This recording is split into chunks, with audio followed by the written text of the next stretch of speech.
여러분 몇 살까지 살고 싶습니까? 우리나라 평균 연령, 평균 수명이라고 해야 되죠. 한번 살펴봤더니 1970년대는 우리나라 평균 수명이 62세였고요. 한 20년 후에는 훨씬 늘어나서 1990년에는 71세. 그리고 이제 2018년 요즘에는 이제 81세로 이제 점점 증가합니다. 이제 여러분 때는 아마도 평균 수명이 90세, 100세 이렇게 넘어간 시대가 되지 않는가 싶습니다. 창세기 보면 4명의 그 믿음의 족장들이 나오는데 성경 퀴즈대회 같은 거 하면 이제 몇 살까지 살았나요? 이제 이런 질문들 많이 나오죠. 아브라함 몇 살까지 살았을까요? 175세, 이삭이 180세, 오늘 이제 우리가 공부하는 야곱이 147세, 또 요셉이 이제 110세 정도 살았습니다. 이 중에서 마지막 모습이 가장 성경에 많이 기록되어 있는 사람이 이제 야곱이에요. 유일하게 죽기 전에 아들들을 모아놓고 아주 자세하게 유언하고 축복합니다. 물론 이제 요셉도 죽기 전에 짧은 유언을 남기긴 합니다. 내가 죽으면 내 뼈를 너희들 나중에 가나안 땅에 들어갈 때 내 해골도 좀 가지고 가죠. 그 정도밖에 얘기하지 않지. 이렇게 길게 자세히 이렇게 얘기하는 사람이 이제 야곱밖에 없다라는 겁니다. 오늘 이제 야곱 시리즈 마지막 시간을 가지면서 야곱의 그 고별 인사와 야곱의 말년이 우리에게 주는 교훈이 무엇인지 좀 같이 한번 살펴보았으면 좋겠습니다. 첫 번째로 볼 내용은 이제 두 종류의 축복 모두 다 받는 성도가 되자라는 겁니다. 말년에 그 야곱의 축복을 살펴보면 두 가지 종류의 축복이 존재하더라라는 겁니다. 첫 번째 축복은 은혜로 주시는 축복입니다. 이건 무조건 주시는 축복을 의미합니다. 우리가 읽었던 구절이 창세기 49장인데 그 바로 앞에 창세기 48장에는 야곱이 이제 아프다는 얘기를 듣고 이제 우리 아버지가 이제 좀 하나님 나라 가시겠구나 싶어서 요셉이 그 두 아들 므낫세 장자죠. 그다음에 동생인 에브람을 이제 데리고 가요. 그래서 이제 축복을 하는데 요셉이 이제 되게 치밀하고 꼼꼼하잖아요. 그래서 아버지의 그 오른손 이 당시에 고대 이 팔레스타인, 또 이집트 이 당시 이제 오른손이 주는 어떤 그 장자에게 주는 그런 어떤 뭐 오른팔 뭐 이런 개념이 아주 크거든요. 그래서 이제 자기 아이들을 므낫세를 아버지 오른손에, 그다음에 에브라임 아버지 왼손에. 그래서 아버지가 딱 서서 이렇게 손을 딱 뻗어서 기도해 주면 오른손 왼손 이렇게 장남 차남 이렇게 들어가도록 이렇게 딱 세워놨는데 야곱이 이 손을 이렇게 엇갈립니다. 손을 엇갈려서 이렇게 잡는 거죠. 그러니까 오른손을 누구에게? 에브라임에게, 둘째한테, 왼손은 첫째 므낫세한테 이렇게 하는 겁니다. 그랬더니 이제 깜짝 놀란 아들 요셉이 아버지고 손이 좀 잘못됐다고, 아마 조금 헷갈리신 것 같은데 이렇게 하시면 됩니다라고 얘기했더니 그때 이제 야곱이 아들아 나도 안다 이렇게 얘기를 합니다. 왜냐하면 야곱이 자기가 둘째임에도 불구하고 하나님께서 그 출생의 한계를 뛰어넘는 또 어떤 예언, 축복, 형이 동생을 섬길 것이다 이러면서 장남의 축복을 주셨다는 거. 이건 야곱이 뭐 어떻게 노력한 것이 아니라 하나님께서 정말 은혜로 무조건적으로 주셨다라는 겁니다. 그래서 이 손을 엇갈려서 축복하는 그 의미는 야곱처럼 이 출생 서열이 아니라 은혜로 믿음의 세대들을 좀 이어가실 것이다라는 것을 의미하는 거예요. 그래서 인생이란 인간의 계획이 아니라 하나님의 계획과 은혜 아래에 있다는 것을 선포하는 것입니다.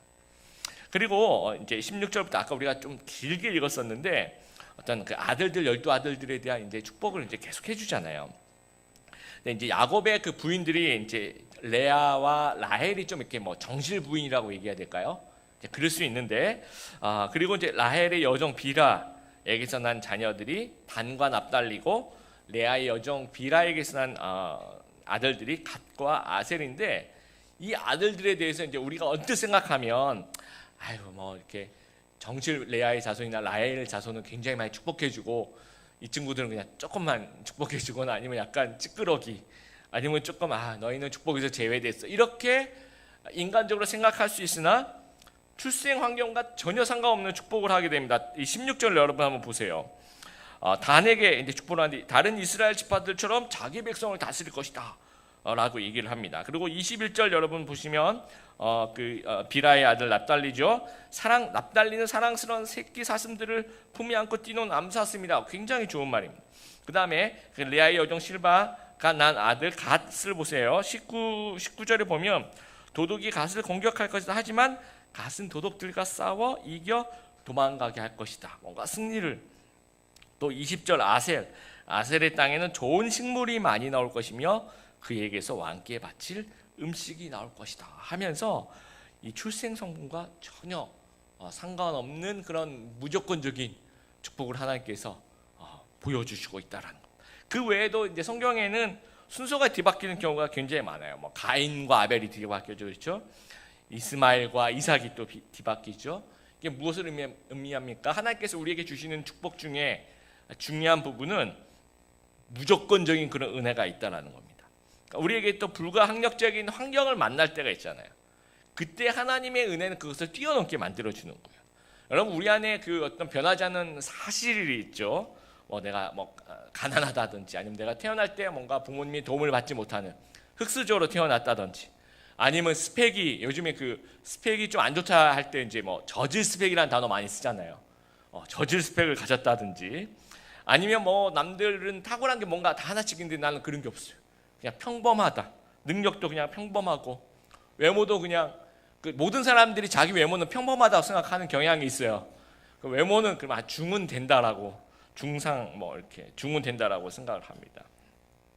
그래서 이제 자기가 생각하는 내가 가지고 있는 요 사실만 가지고 이제 결론을 이렇게 내리는 거예요. 내가 뭔가 흑수저이기 때문에 그래서 나의 미래는 암울해.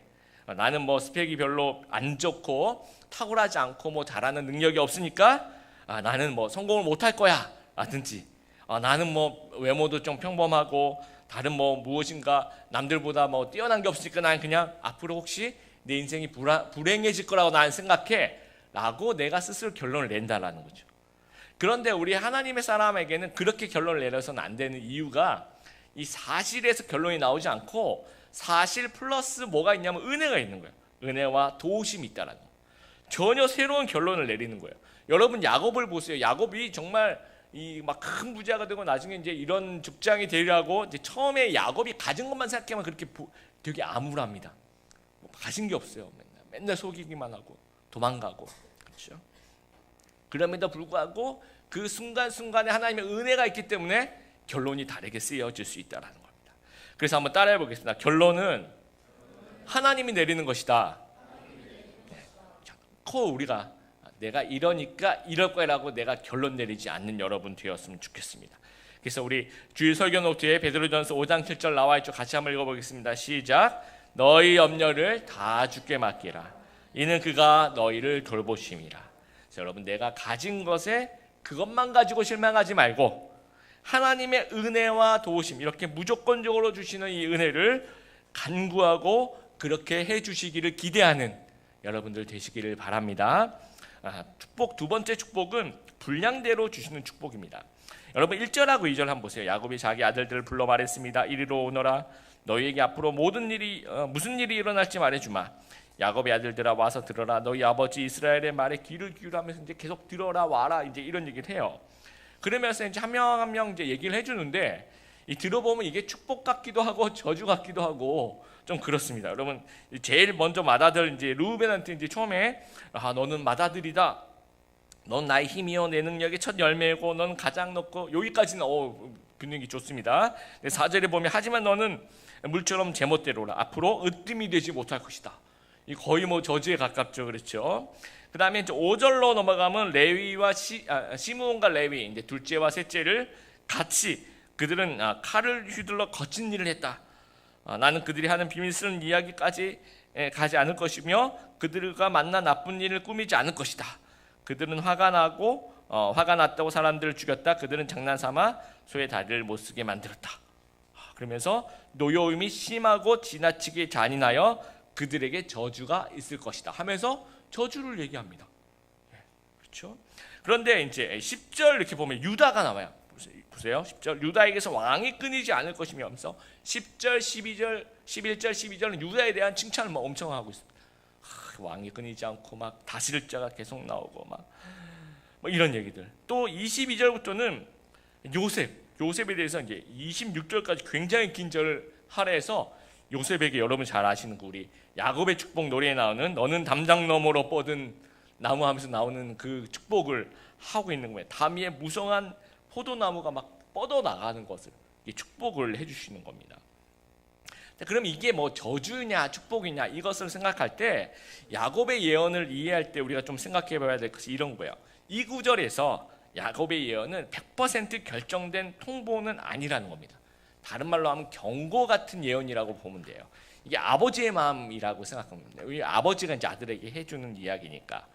요나가 하나님이 요나에게 니느웨가 멸망한다라고 외치라고 얘기를 합니다. 그래서 가서 이제 너 니느웨 멸망한다라고 이제 얘기를 하니까 사람들이 어떻게 합니까? 회개하죠. 하나 앞에서 정말 금식하며 회개합니다. 그래서 그러면 멸망이 임했습니까? 아니면 임하지 않았나요? 어떻게 됐어요? 하나님께서 그 멸망 거두하죠. 너희가 회개하구나. 너희를 용서해 주겠다. 그래서 이제 당장은 심판에 이르지 않습니다. 근데 이 니느웨 백성들이 한 150년 정도 지난 다음에 계속해서 또 이제 범죄를 하고 또 순종하지 않고 또 하나님 앞에서 죄를 지어요. 그래서 하나님께서 다시 선지자를 또 다른 선지자를 보내어서 멸망을 선포합니다. 그리고 난 다음에 또 니느웨가 실제로 멸망을 하게 됩니다. 그래서 이 예언을 어떤 형식, 어떤 그 종류, 어떤 그 특징이 있냐면 28절에 보시면 여러분 마지막 부분에 한번 보세요. 이 말은 그들의 아버지가 그들에게 한 말입니다. 아버지는 그들의 모든 아들들에게 알맞은 복을 빌어 주었습니다. 이게 이제 개역 개정에는 분량대로 복을 주었다라고 얘기를 하는데 뭐 according to his own blessing이라고 해서 이건 어떤 축복이냐면 내가 한 만큼 내가 심는 대로 거두는 축복을 이야기를 하는 겁니다. 내가 생긴 대로. 그러면 르우벤은 왜 혼났느냐? 여러분 그 아들들에 대해서 이제 야곱이 그 우려되는 아들들에 대해서 지적을 하는 거예요. 르우벤은 여러분 잘 아시다시피 그 야곱의 부인이 4명 있잖아요.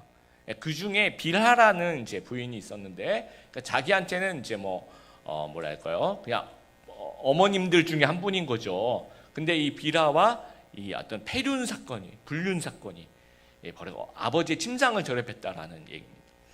그러면 이제 이 가족에서 거의 왕따가 돼요. 왜냐하면 자기 동생들도 그렇죠. 다 가족들이잖아요, 그렇죠. 그래서 거의 르우벤은 이제 장자권을 좀 빼앗기고 정말 각 집안에서 거의 무슨 얘기를 해도 영향력이 없는 그런 사람이 됩니다. 그리고 시므온과 레위는 전에 우리가 공부했었던 그 세겜에서의 그 학살 사건, 자기 동생 해코지했지 그러면서 칼을 빼고 가가지고 막 남자들 다 죽여버리잖아요. 이 부분에 대해서 이제 지적을 하는 겁니다. 그러니까 너희 삶을 보니까 앞으로 이런 부분에 너희들 정말 주의해야 된다라고 이야기를 해주시는 거예요. 근데 이게 어떤 절대적인 예언이 아니라 이 반전이 가능한 게 어떤 거냐면 이게 이제 막 저주라고 생각하는 거 있잖아요. 앞으로 그러니까 막 이 축복 자체가 한 사람 한 사람에게 야곱이 저주하는 것 같은 어떤 그런 예언은 이렇게 해석하면 된다. 앞으로 이런 결말을 보지 않도록 주의하라라는 거예요. 그러니까 너희가 이런 것들이 개선되지 않으면 이거는 계속 너희들한테 이루어질 거야. 그러나 개선되면 이루어지지 않을 수도 있어라는 얘기를 이제 이야기를 하고 있는 거예요. 실제로 27절 보면 이제 베냐민을 뭐라고 얘기하냐? 베냐민은 굶주린 늑대와 같다. 굉장히 부정적으로 얘기하죠.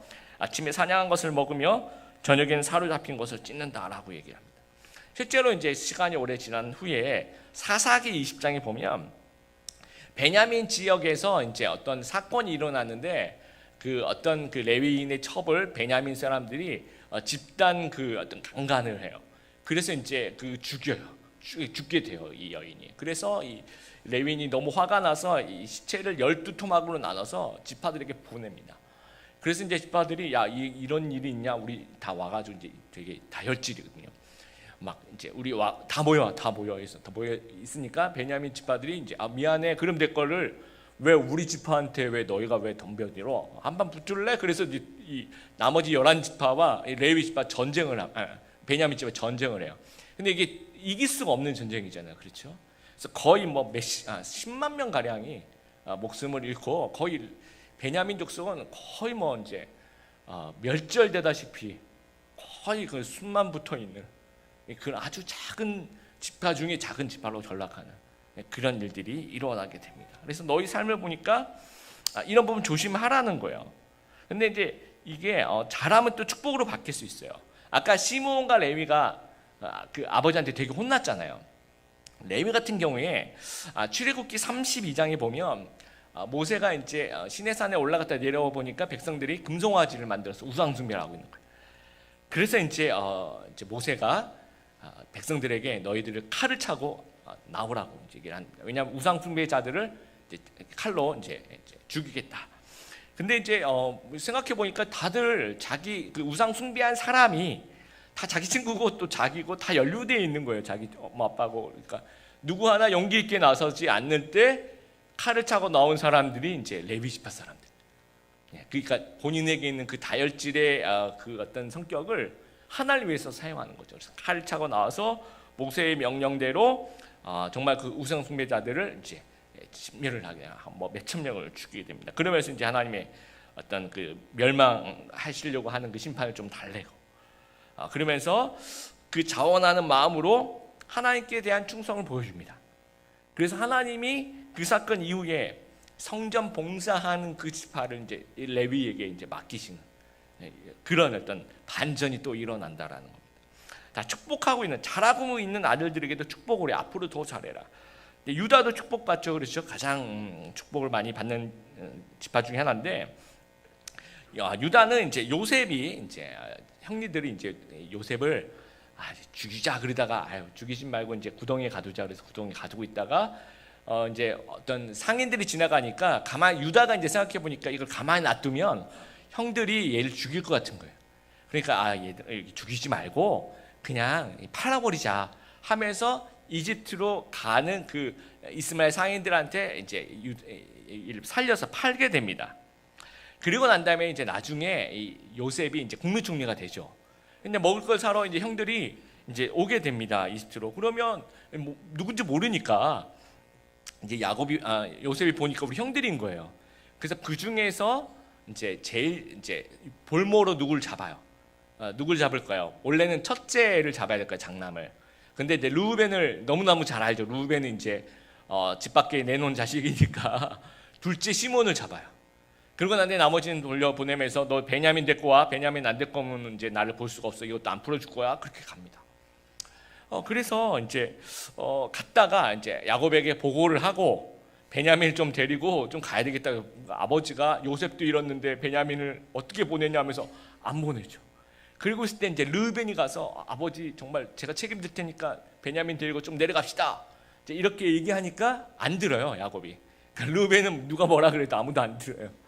그때 이제 유다가 가서 아버지 설득합니다. 아버지 정말 내가 책임지겠습니다. 어떻게든 뭐 제가 책임질 테니까 베냐민 데리고 가서 양식을 얻어서 꼭 다시 돌아오겠습니다. 그렇게 해서 이제 그 아버지 설득해서 갑니다.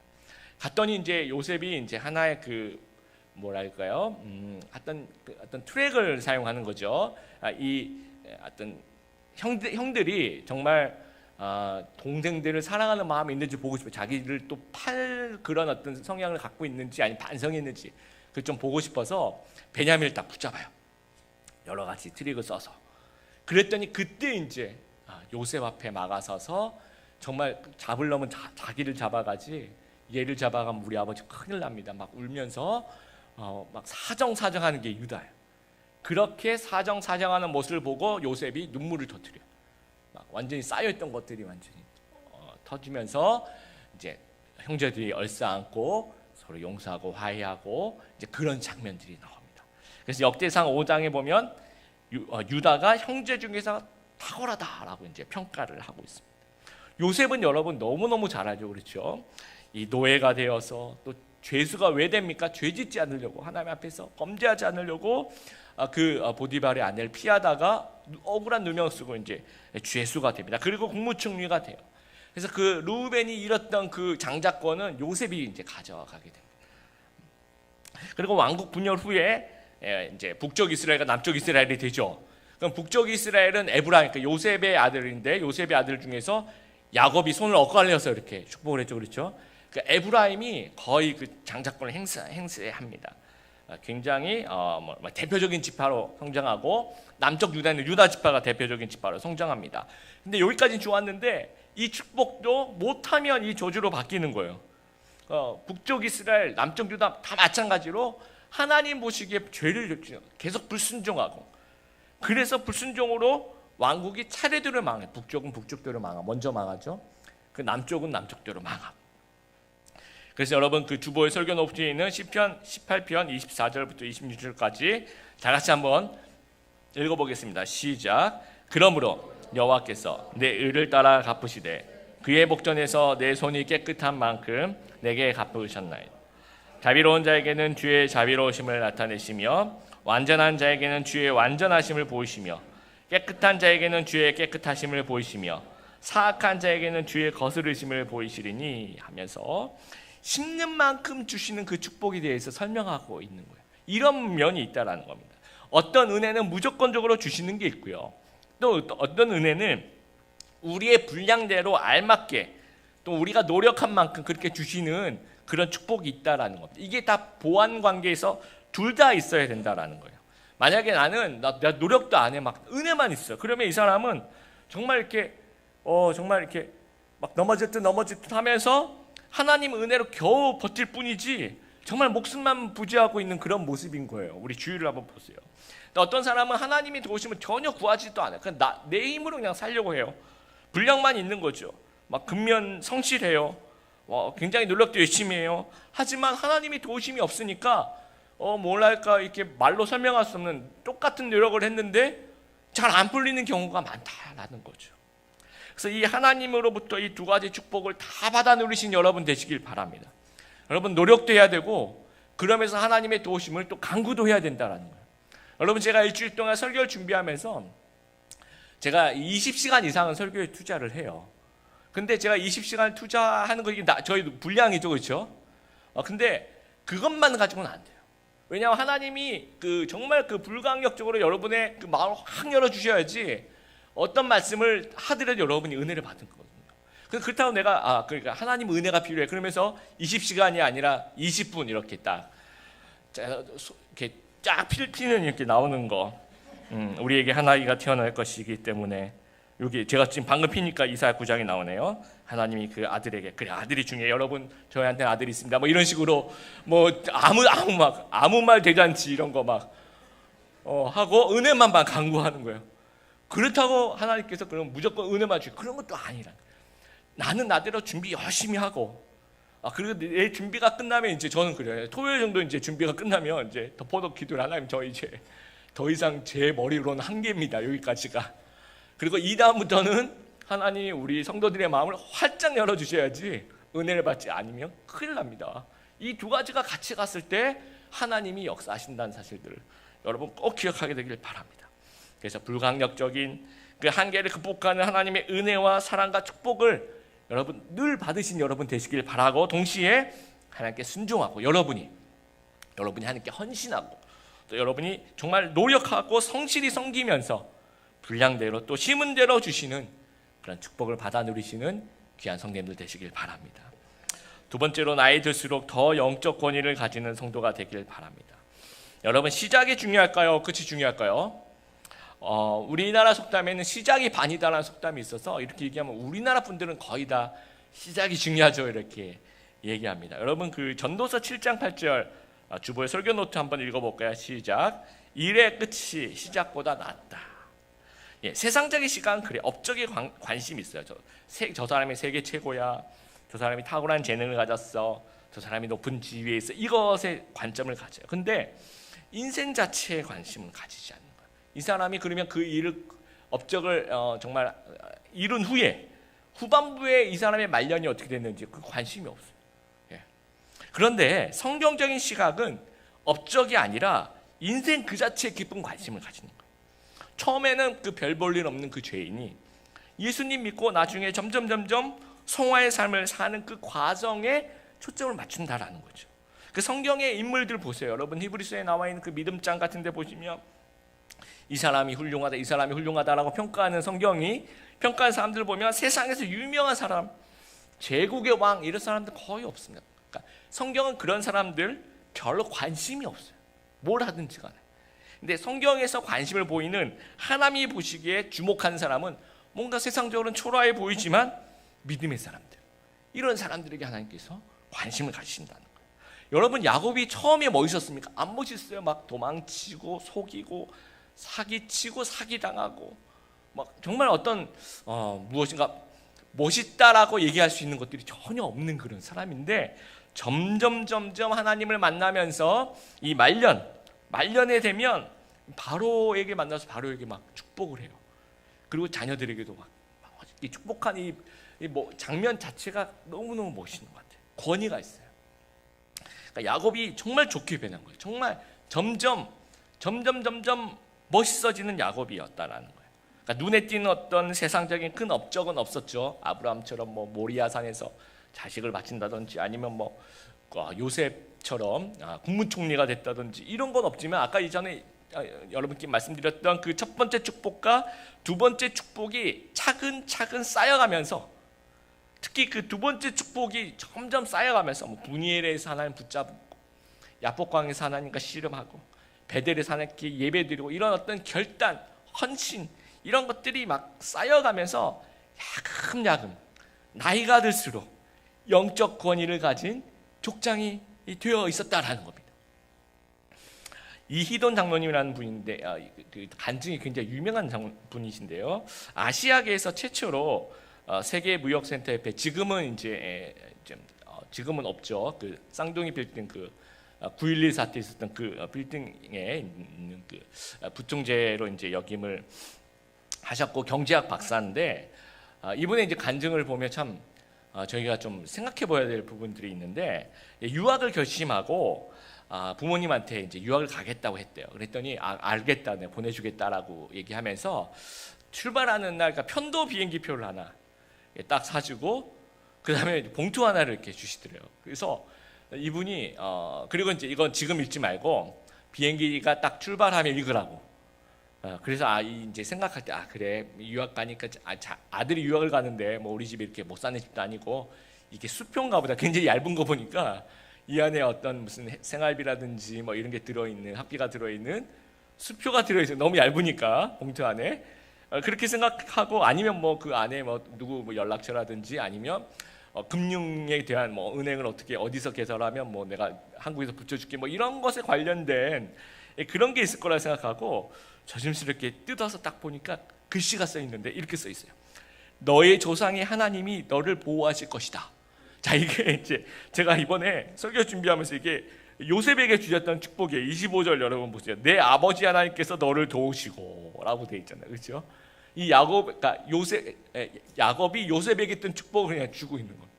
그리고 이거, 그러니까 바랬던 게 이게 아니잖아요. 수표잖아요, 수표. 그래서 내가 이게 봉투 이거 열을 때 혹시 떨어졌는지 다 살펴보고, 봉투도 이렇게 다시 한번 위에 아래로 이렇게 훑어보고 했는데 이것밖에 없는 거예요. 진짜. 그리고 또 편도를 끊었잖아요. 편도 돌아올 수 없어요. 그러니까 아무것도 아니고 안 주고 너의 조상의 하나님만 주신 거예요. 그 조상의 하나님이 너를 구하실 거라고 딱 줄 하나 딱. 그래서 이제 이분이 완전 무일푼으로 의지할 사람 하나님밖에 없는 거예요.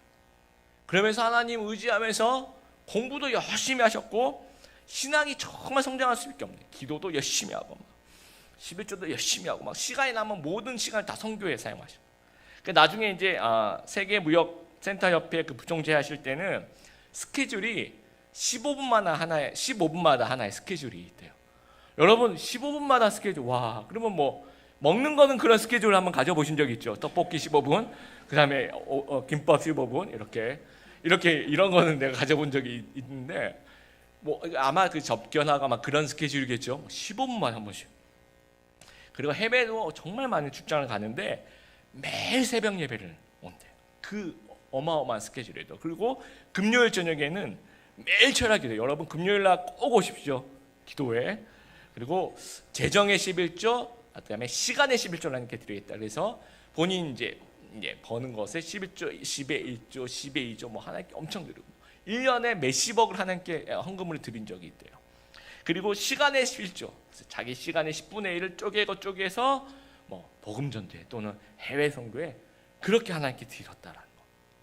그것이 이분의 노력도 있었지만, 제가 볼 때는 그 돈보다도 신앙을 물려주시려는 그 부모님의 의도, 이것이 이분을 만들죠. 뭐냐, 그 봉투를 딱 열었는데 막 VVIP 신용카드가 이렇게 딱 한 장 나와요. 그럼 어디서든지 전 세계 어디든 긁어도 그러니까 무한대 뭐 이렇게 긁을 수 있는 게 있으면 이분이 하나님 의지했을까요?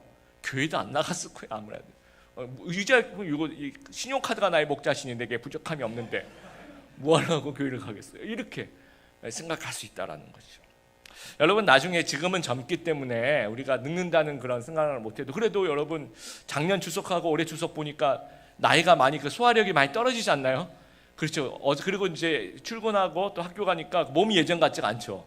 하루하루가 지금 다르죠. 지금 21, 22도 맞다고 이제 고개를 끄덕이고 있습니다.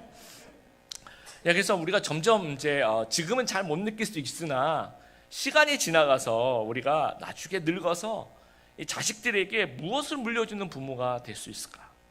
그러니까 자녀들에게 우리가 무엇을 물려주면 자녀들이 잘 될까요, 여러분?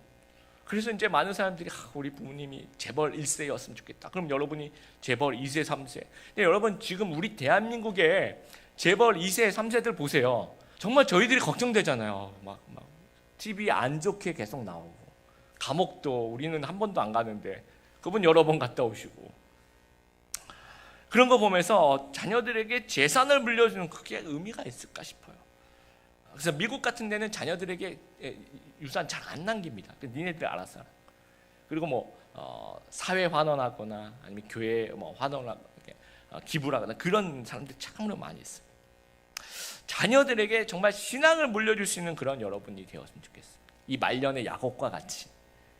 그래서 여러분 그 말년을 보내고 이제 우리가 이런 것만 생각하는 거예요. 내가 어떤 업적을 이루고 이런 것만 생각하지 말고 우리 크리스찬의 전생애가 하나님께 드려지는 거거든요. 그래서 우리가 이제 늙어서 은퇴해서 말년을 보내고 그렇게 하나님 나라를 가는 그 과정도 하나의 사역인 거예요. 아주 중요한 사역이라는 거예요. 예수님도 최후의 그 만찬 고별사를 하면서 제자들과 그 귀한 사역을 하시는 거잖아요. 그 죽기 바로 직전을. 그러기 위해서 그러니까 그 마지막 사역을 하기 위해서 우리는 먼저 영적인 권위를 가져야 된다는 거예요. 점점점 나이가 들수록. 그래서 나이와 신앙이 정비해야 된다는 거예요. 나이가 많으면 신앙도 점점 더 좋아지는 거죠. 정비를 한다는 거죠. 따라해 보세요. 나이와 신앙이 정비를 하자. 그렇게 되기 위해서는 여러분 첫 번째 축복과 두 번째 축복이 계속 쌓여가는 거예요. 우리의 나이와 함께. 그러면서 영적인 권위를 갖게 되는 거예요.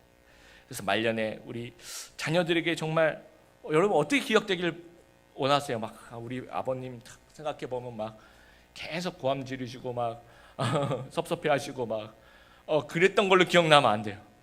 그리고 막 우리 엄마는 30년 동안 갱년기였어. 막 이렇게 기억나면 안 되는 겁니다. 늘 우리에게 하나님 말씀을 전해주신 야곱의 그 말년 축복해 주셨던 그런 영적 권위를 갖는 그런 분이셔서 이렇게 기억이 돼야 된다는 겁니다. 그래서 말년의 자녀들에게 야곱같이 영적인 할 말이 있는 그런 인생을 살아가시는 귀한 여러분 되시길 바랍니다. 야곱 시리즈를 마감합니다. 제가 야곱 시리즈의 제목을 야곱의 하나님 나의 하나님으로 정한 이유가 이런 거예요. 여러분 야곱의 이야기지만 듣다 보면 나에게도 있을 법한 동질감이 좀 느껴지는 그런 이야기들이 많이 있잖아요. 그래서 야곱같이 어쩌면 그렇게 평범하고 부족한 사람을 사랑해 주신 하나님이시라면 나도 야곱처럼 정말 평범하고 부족한 나도 하나님이 사랑해 주시고 야곱의 하나님이 나의 하나님이 되실 수 있다는 사실들 우리가 꼭 기억하게 되길 바랍니다. 그래서 언제나 야곱에게 주셨던 이 두 가지 축복이 나의 축복이 되고 야곱이 하나님이 곧 나의 하나님이 되시는 귀한 축복 누리시는 우리 성도 여러분 다 되시기를 주님의 이름으로 축복합니다.